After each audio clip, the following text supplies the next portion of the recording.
You just celebrated the 100th episode of Synth Show, and I think you're going to have many more. What did you think of when you first started?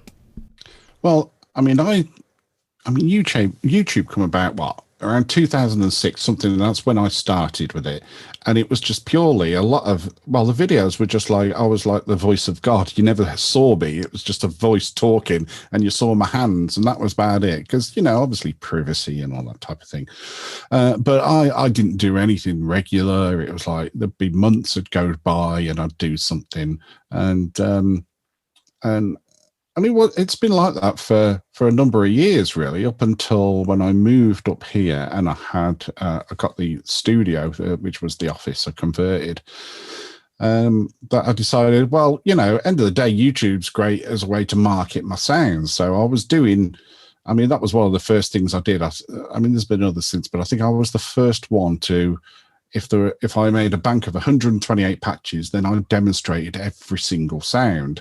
It wasn't like some of them they'll do a track with their sounds, which is great, but then you might only hear a handful.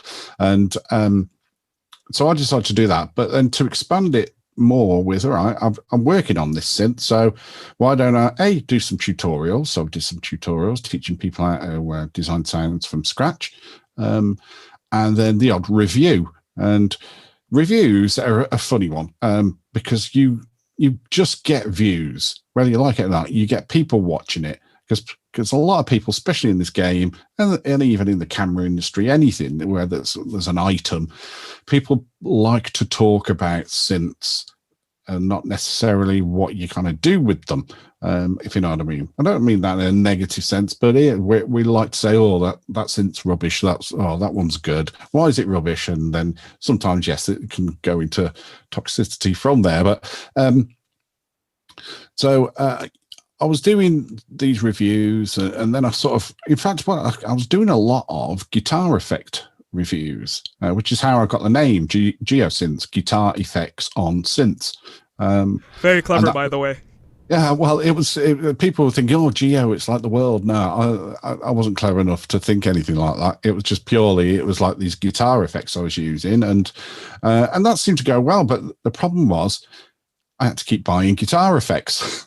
So, and so I did, I don't know how many I did, about like 9 or 10, something like that. And but when I moved, I thought, yeah, I'll market the sounds. And I started as well doing live streams while I was making sounds, because I'm sitting here all day, making whatever, 7 or 8 patches in a day, depending on the synth.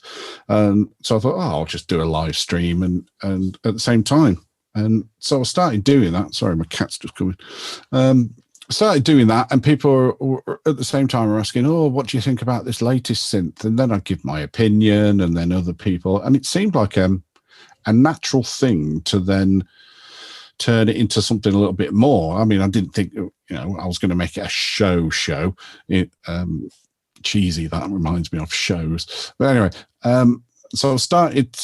I picked a Sunday, to do it, because I wasn't doing really anything.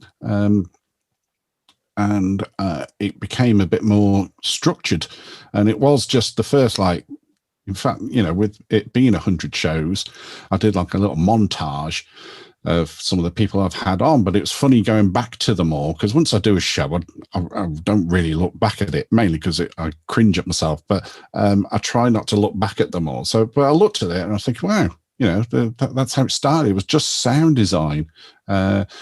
But then it kind of morphed, probably around, I don't know, around sort of show 20. I was thinking, right, this is getting a bit more kind of serious. And it's a challenge to keep doing it every single week.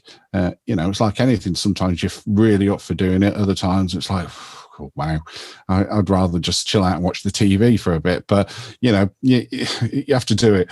And it's been great I enjoy having guests on. I really means nothing having like real famous people on, or not that I really have, but there's been some notable people on there. Or if someone, like you said, have just got 1 subscriber, everyone's got a story to tell, everyone's into things, and you can learn from people each time.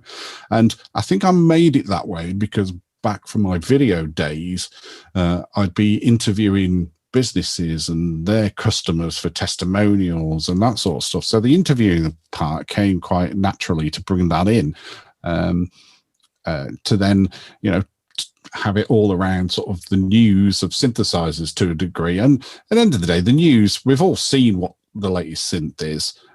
That's really, it's neither here nor there, I think.